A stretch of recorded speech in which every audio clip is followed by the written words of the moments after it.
All right, guys, we have all the information for the 2025 Mega Pack, and we're going to talk about three products actually. So the 2025 Mega Pack is getting released next week, but we also have Retro Pack 2 that got released this week, and we got the limited pack that will be released, actually got released yesterday. There we go. So perfect timing. And we're going to talk about whether you should buy it, keep it sealed, like what's the game plan here. And we're going to start off here with the Mega Pack. So the Mega Pack has 450 cards. By the way, thank you to Duel Daddy for providing this infographic. He had to go and put 450 cards on this infographic, guys. That's a lot of work. Like, Konami did not make it easy for him this time around. He's on Twitter. Go and follow him. I'm gonna actually like. I always forget to like these comments, man, or these Twitter posts. But there you go. 2025 pack Starlights. Yes. So we have 50 Starlights. We've already known most of these, but some were new to us. Miracle Fusion was new. The Starlight Road we knew. Temple of the King I think is new. Right, Geki Alt Art, Harpy's Feather Duster Alt Art, Bottomless Trap Hole, Chaos Sorcerer, Pot of Greed are new. And I'm trying to think what else was new. I don't think we knew about Ancient Gear, Dark Golem, or the Exodia Incarnate maybe. But the rest should be, I think the rest were known. Infinite Permanence we knew. So I did watch a few case openings. It was not a couple, it was 5 case openings on Whatnot, to get an idea of the pull rates and stuff like that. So we're going to talk about that. But I guess before that, let's go ahead and look at the secret rare slots. There's a lot of jank in here, guys. I'll call out some jank when I see it, but yes, the Chaos Ruler, the Chaotic Magical Dragon, which is banned, is in here for some reason. It's adding jank. The Bigfoot, Danger Bigfoot, and the Danger Nessie, adding more jank. Lynch Karibo, a whole ass $2 card from the previous tins, is in here as a secret rare, adding more jank. Number 11 Big Eye got reprinted in Stampede in here for some reason.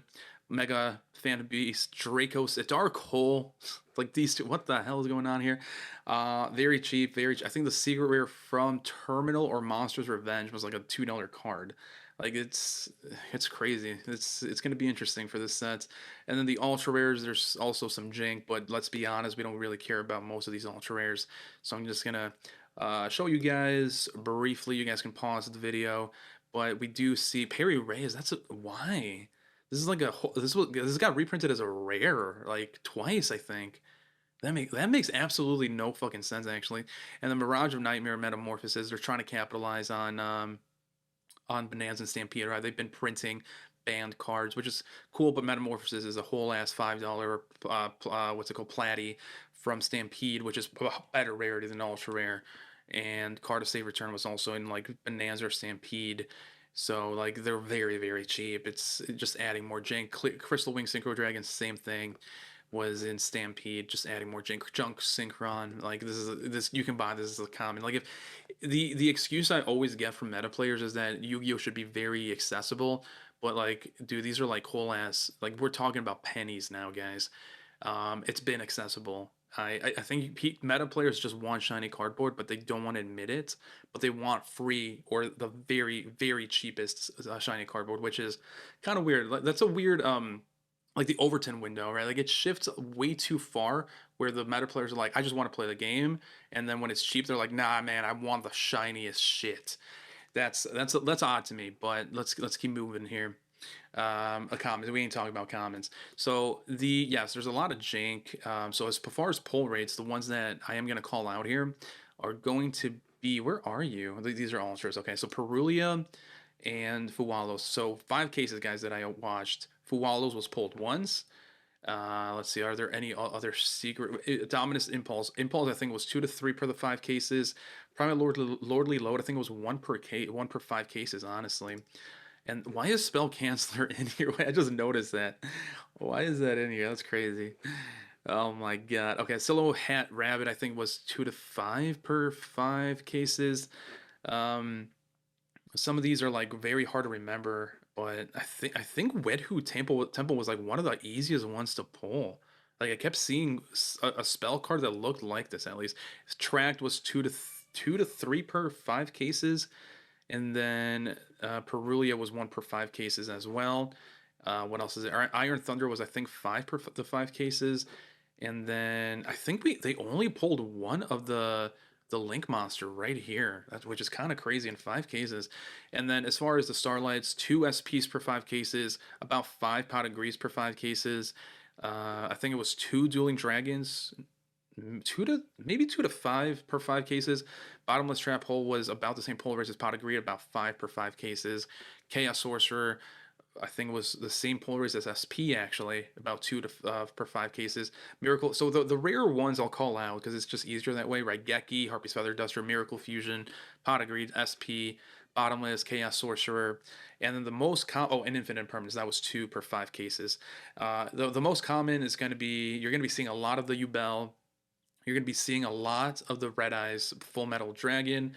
You're going to see a lot. Actually, one that was really short printed that is kind of shocking is Slash Dragon, by the way. And yes, there's variants and stuff like that, but this is just what I saw. And it does track. You really think SP is going to be 1 per case. You think alternate art right Geki is going to be on average 1 per case. The answer is probably not. Like, it's Konami, guys. Let's be real. But you're gonna get sick and tired of definitely Yubel, the Full Metal Dragon. You're gonna get tired of these spell cards here as well, and so on and so forth. So, yes, good luck pulling shit. And before we actually move on, I'm going to talk about what I think about this set. Right, I think this set is really polarizing. It's not just me, but it's like actually like ironically a very good set. With all its flaws, this is probably the best tin we've gotten in the past. Like this is better than 2020 tins, guys. Or 2019 tins with the promos, with Nibiru, stuff like that. Like this is way better. And I don't think, like realistically, I don't think Konami can keep that up. I think this is going to be like the highlight for a while, and then we're going to have like crap tins going forward. We had a lull between 2021, 20, and 2024. We had 3 tins that were crap, and that's actually kind of what made the 2020 last year's tins go up this much. It went up from so it's currently 274 MSRP or above $100 MSRP. Let me say that again. It's currently 274, $100 above MSRP. And then if the first 3 listings go away, we're at $400. And the reason why is a lot of people were ripping this because there's a lot of good cards in here, but the pull rate sucked. Right, there were 400 cards in this set, and the history is going to repeat itself because this is 450 cards and amazing cards, and they're going to be insanely hard to pull. Like I talked about, Perulia, Fuwalos, insanely low pull rates. SP 2 per 5 cases, insanely low pull rates. So this is going to be the epitome of buy the singles and sell the sealed product. Hold on to sealed and sell it for later because it's going to go up in price. So here is where the advice starts hitting.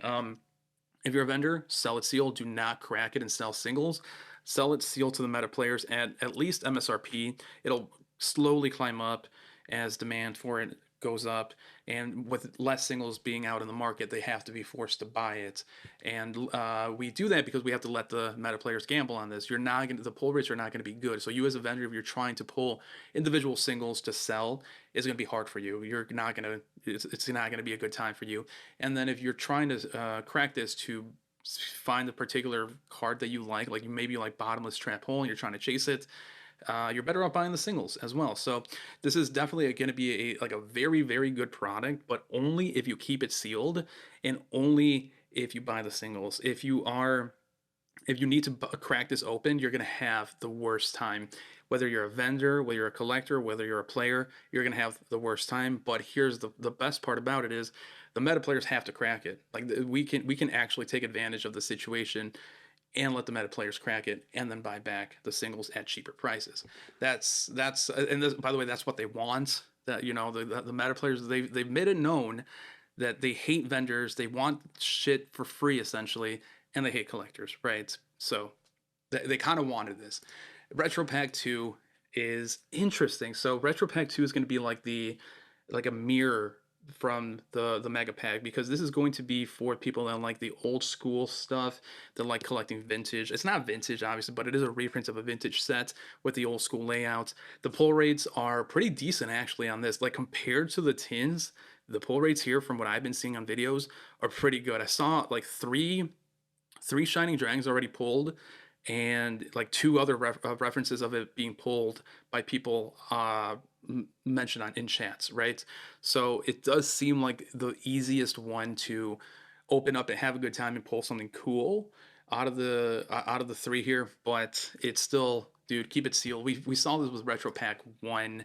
Sealed is $30. A pack is actually $10, by the way, which makes no logical sense. Where are you? Where's the pack? Is it not in here, or did I already skip it? But come on, give me the pack. Where are you? I just saw it. There we go. So a pack is $10. I just wanted to make the point, guys, because this makes no sense. How is a pack $10 when this retro pack mini box has 4 packs selling at $30? Right? Like, you can just crack this open and sell the individual packs. It makes no sense. It makes no sense.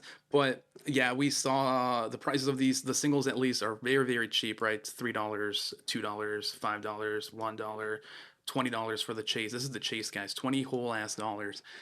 This sealed has maintained so much value that I am convinced that this sealed is gonna have some value as well. So keep it sealed. Resist the urge. Buy the singles in a month when they tank. Now the last one, this is the weakest of the 3 sets. Limited Pack World Championship 2025. The reason it's so weak is people are going to be cracking the fuck out of this just to get a chance at this Instagram filter Exodia. There's 2 variants: ultra rare, secret rare. So the ultra rare is on the one on the right. The secret rare is the one on the sorry, ultra rare is on the one on the left. Secret Rare is the one on the right, and the Secret Rare also has this embossment of the French flag on the effect text, which means nothing, honestly. This chase right now, currently, by the way, the Ultra Rare is $600, Secret Rare is $1,000, and that's not going to maintain. It is 1 per 3 or 2 cases or something. Like, the pull rates are really out of whack. I've seen someone with a case that had an Ultra and a Secret. I've seen multiple cases with none, no Secret, no Ultra, and it's just hard to gauge. But just because it's scarce, I don't think it's going to be that expensive going forward. Like, there's going to be more people ripping it, right? The more stuff's going to go up there. Also, like, let's be honest, it's just an Exodia head with an Instagram filter. It ain't that cool. It ain't that deep. It's not $1,000. It's not $1,000 cool. It's not $600 cool.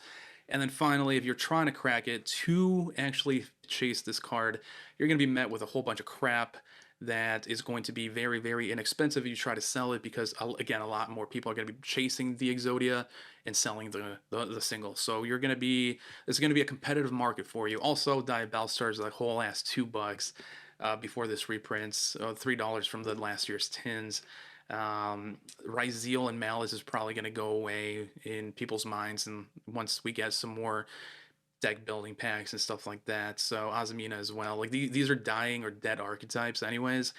So Blue Eyes, I mean, these are probably going to be the more collectible stuff just because it's Blue Eyes, and this is not sustainable at 1,600. So this is the advice, guys. All 3 keep sealed. In order, you should probably get either the Mega Pack if you're into the new stuff, or the Retro Pack 2 if you're into the nostalgia stuff. Keep it sealed. Do not open it. Buy the singles if you even want this. You probably should be skipping the singles as well, by the way. Prices are going to tank in the relative short term. And Limited Pack World Championship 2025 is probably the weakest. It's definitely the weakest, I should say.